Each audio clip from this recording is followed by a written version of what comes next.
இன்றைக்கி நான் முருங்கைக்காய் மசாலா செய்ய போகிறேன். இதை தண்ணியில் வேக வைக்கணும். அதுக்காக தண்ணி அடுப்பில் போட்டிருக்கேன்.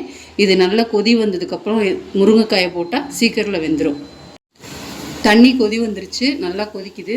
இப்போ முருங்கைக்காயை போட்டுடும். அதோட கொஞ்சமாக உப்பு, முருங்கைக்காய் வேகிறதுக்காக. இப்போ இதை லைட்டாக கிளறி விட்டுக்கலாம். விட்டுட்டு மூடி போட்டு ஒரு 5 மினிட்ஸ் மூடி வச்சிடலாம். இப்போ ஸ்டவ் ஆஃப் பண்ணிவிட்டு முருங்கைக்காய் எடுத்துடலாம்.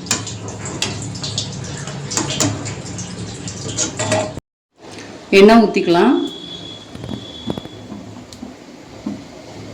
1.5 கரண்டி எண்ணெய் ஊற்றிருக்கேன்.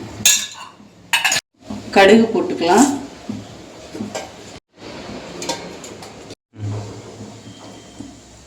இப்போ வெங்காயம் போட்டு வதக்கிக்கலாம்.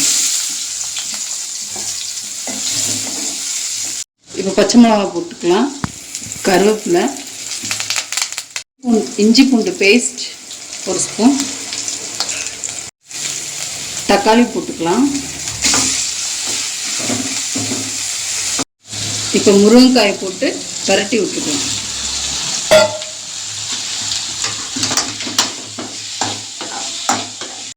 ஒரு 5 மினிட்ஸ் அப்படியே கிடக்கட்டும். அப்புறமா மசாலா ஆட் பண்ணிக்கலாம்.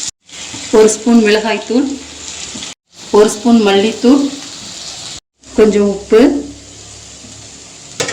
நல்லா கிளறிக்கணும். நம்ம வேக வச்ச தண்ணியில் கொஞ்சம் தண்ணி எடுத்து வச்சுருக்கேன், அதில் கொஞ்சம் ஆட் பண்ணிக்கலாம்.